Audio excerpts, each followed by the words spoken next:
So how do you avoid burnout as a YouTube content creator? And how many views and subscribers do you need to make a part-time or even a full-time income on this platform? I'm answering your questions from Twitter today, and I'm excited to jump into them. Coming up.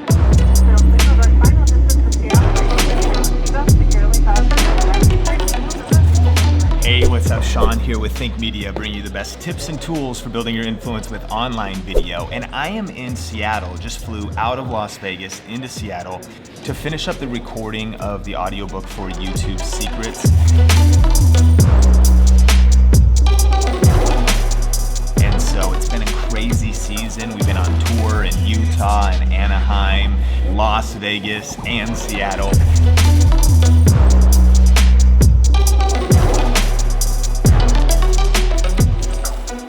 I'm going to be flying back to Vegas soon, but I asked you on Twitter, do you have any questions? So I thought we could do some Q&A. It's been a while since we've done that here on this channel, so let's just jump into it.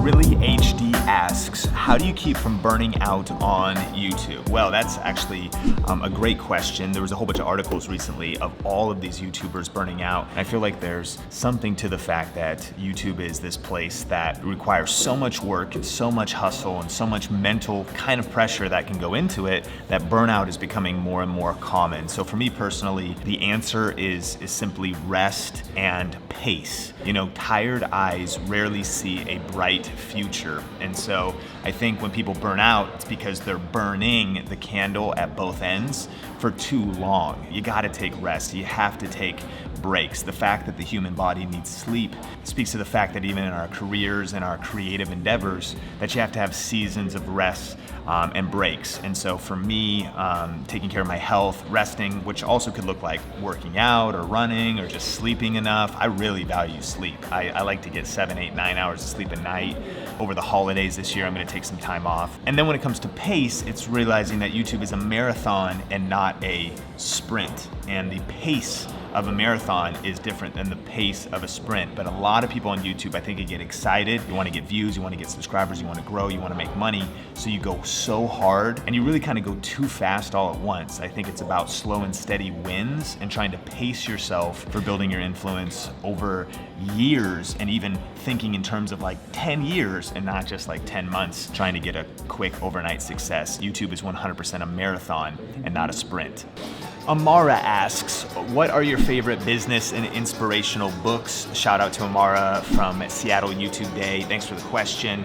A couple of my favorites are Building a StoryBrand by Donald Miller, Crushing It by Gary Vaynerchuk, changed my life back in 2009. If you want to build a personal brand or want to be an expert speaker, author, YouTuber, I think Millionaire Messenger by Brendon Burchard. I think YouTube Secrets by Sean Cannell. Okay, always plug. But I also did a complete video on my 7 favorite personal development and business development books. So if you want to check that out, I'll link it up on the YouTube card and put a link to it in the description below.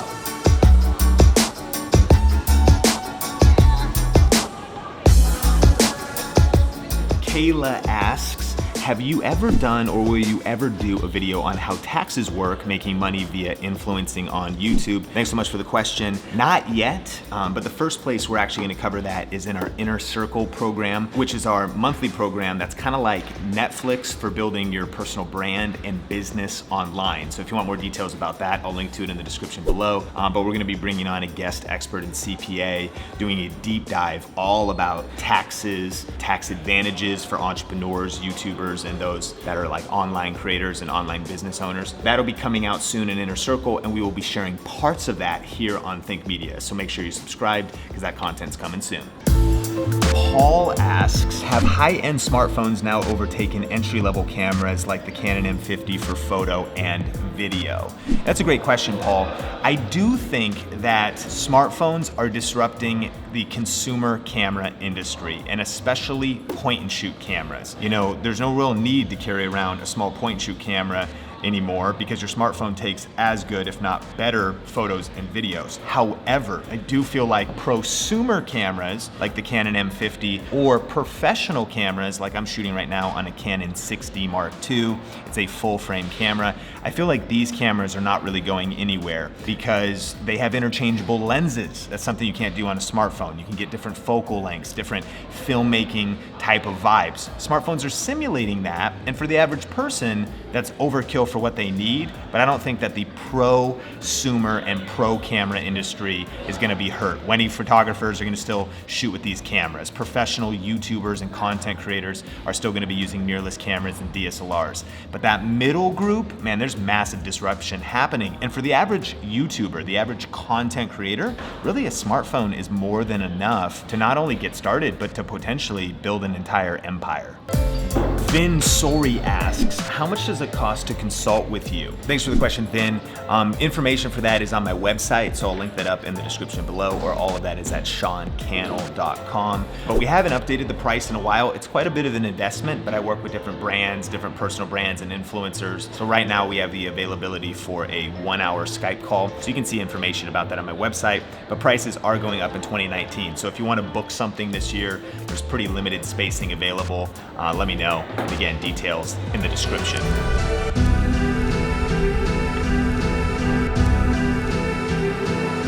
Joshua asks, what are some tips and tricks to begin shooting and uploading consistently? I feel like the grind of every day prevents it. And so Joshua, the biggest tip is one that we actually talk about quite a bit, and that is batch producing. Recently for video influencers, which is a different channel than here on Think Media, we shot 8 videos in one day. Now it was a crazy day, and we prepared all the video ideas for about a week ahead of time and shot all day long. It was like a full 8-hour day, but then releasing one video a week, that's 8 weeks of content. And so you can't really do that as a daily vlogger because you got to daily vlog. But if you create any kind of content that can be pre-produced or batch produced, batching will help you keep your sanity, it'll help you stay consistent, and it'll help you stay on top of things when you're juggling family and work and all of these other things. And actually, I have an entire video on how to stay consistent by applying smart systems like batching. So if you want to learn more about that, we'll link it up on the YouTube card and put a link to it in the description below. AJD asks, I've been taking a break from pursuing YouTube and online video marketing. How would I get back into the mix? Thanks so much for the question. I think you gotta just jump back in. And one of the most important words in building your influence and business in general is momentum. Momentum is hard to get, it's hard to maintain, it's kind of elusive at times, but you'll know it when you have it. And when you're restarting something, it can kind of feel like a train, right? A train starts slow, it's spending all this energy to get the wheels turning and to get the momentum going, but once that train has momentum, it's kind of unstoppable. So I encourage you, AJD, jump back in, start posting, keep learning, keep studying, and you'll notice that momentum will grow over time, and don't be discouraged if it starts slow.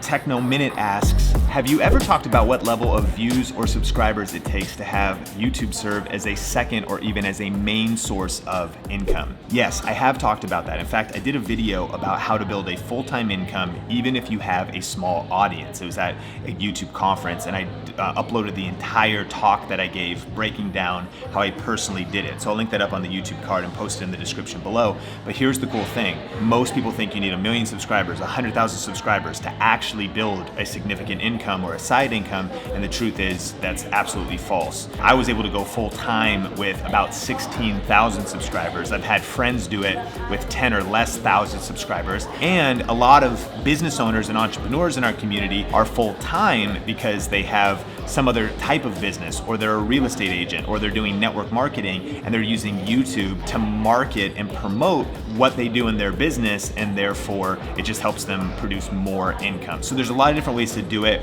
We will definitely be uploading new content about that fact. But if you're passionate about making money on YouTube, figuring out how to make a side income or a full-time income, definitely watch that video. And again, I'll link that up in the description below.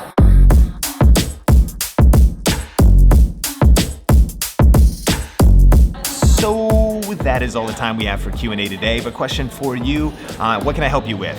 Social media, cameras, tech, online business. Post your questions below, because throughout November and December, the rest of this year, we have a lot of new content coming here to Think Media. It's been a busy season with our book tour and with some other projects, but I'm excited to get back into the swing of things. So I'd love to hear from you in the comment section, what kind of videos you want to see, what kind of questions you have, because Think Media is all about bringing you the best tips and tools for building your influence with online video. Well, hey, I got to catch a plane, so keep crushing it, keep smashing it, and we will talk soon.